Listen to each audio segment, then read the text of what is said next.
Good morning, good afternoon, or good evening. Whenever you hear this message, I pray that you're poised to receive, to accept, and to respond to words of wisdom. Hashem. When we look at the plants and the trees, we get a really good, what I would say, metaphor for what human identity is. You got a plant that has a root, and the root can be used for one thing. The stalk can be used for something different. The bark can be used for yet something else. In some instances, like with the palm tree, the branches could be used for another purpose. And then you get the blossom that could be used in another way. And then finally the fruit can be used in another way. So it is with human identity. You have a singular identity. You are one thing. You really are one thing. But depending on what that one thing is, there can be multiple ways to manifest and apply, who you are, your potential. And so this is the relationship between Ori, Iwa, and Ifa. Your duty as a person is to know your Ori and your Iwa, right? Your prenatal choice, your true identity. That's your Ori. That's who you really are. That's what kind of tree you are, or that's what kind of a plant you are. And your Iwa, that's your essence, that's your nature.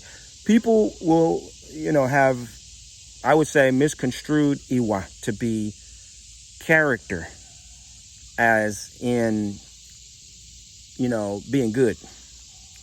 Right? People associate character with being like the Ten Commandments. And, all of these trees have character. All of these trees have Ori. All of these plants have Iwa. And all of these plants have Ori. But we can't say that they're good and bad. That doesn't even make sense. Well, so it is with us as people to a degree. Right? We have an essence. We have a nature. That is what our character really means. Iwa means existence, right? And so we talk about Batala with the Igba Iwa. We talk about Oromila with the Igba Iwa. We talk about Odudua with the Igba Iwa.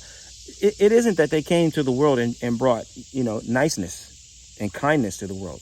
That is part of what they did bring. But they really brought essence from the heavenly realm to the earthly realm. They brought essence. They brought existence. Iwa is existence.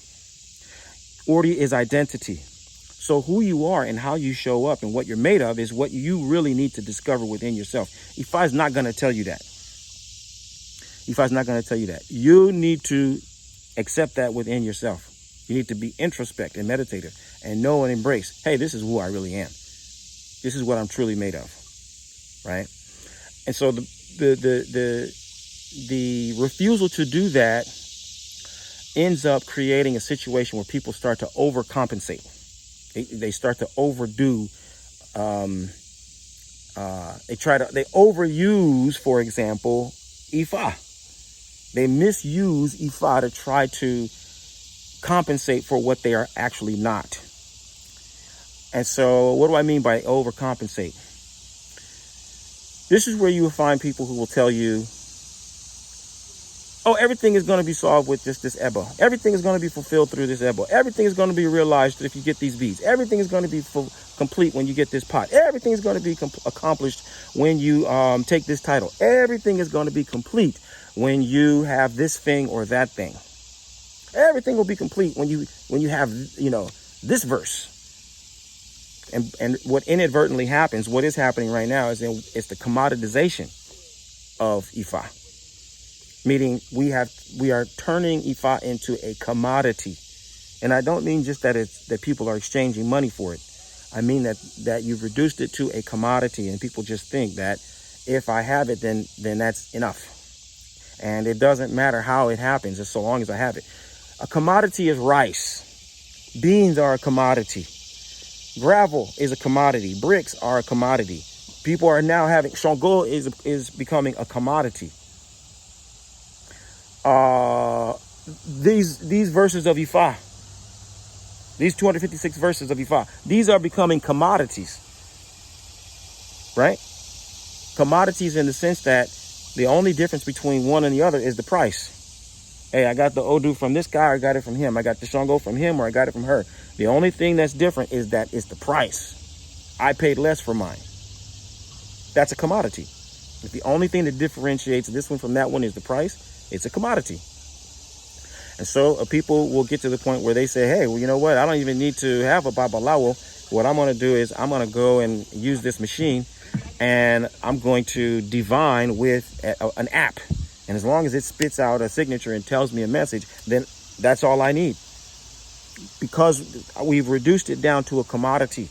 And we reduced it down to a commodity because we're only trying to compensate. We're trying to just create our desired outcome, as opposed to really capturing the truth and optimizing the essence of our true existence and our identity. So you don't need all of that when you know your identity.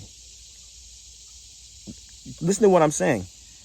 You don't need, I tell my students this all the time. Some of you may need to know 1,000 verses.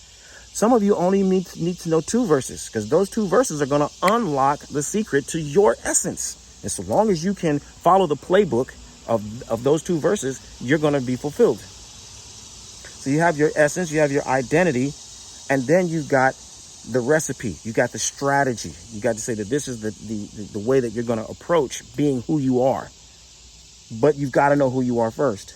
And then you've got some specific tactics.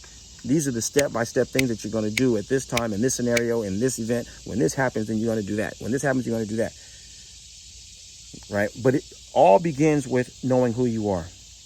And the only way you're going to know who you are is to look inward. You've got to seek within yourself. Who are you really? What are you truly made of? Don't settle for compensation. Don't settle for the shortcut. It may take you longer to know who you are than it will take you to accumulate 10 pots and 3 different sets of beads. It may take you longer. It may hurt more. You may have to suffer more. You may have to be more patient. You may experience more frustration. But trust me, in the long run, you're going to benefit far more from dealing from the truth of who you are, as opposed to trying to, impose something onto yourself based on what you want to project into the world. As always, this is a message for the leaders. I'm talking to the folks who are ready to change the world through positive influence. If you're one of those people, I want you to find out how Obafemi Origunwa and the Orisha Lifestyle Academy can help you take your practice and your life to the next level. Please visit me at obafemio.com or orishalifestyle.com. Get enrolled in my courses, buy my books, and let's start working together to help you live the medicine that will heal your life and heal the lives of those who you are destined to serve. I look forward to working with you. Bye for now. Badabo.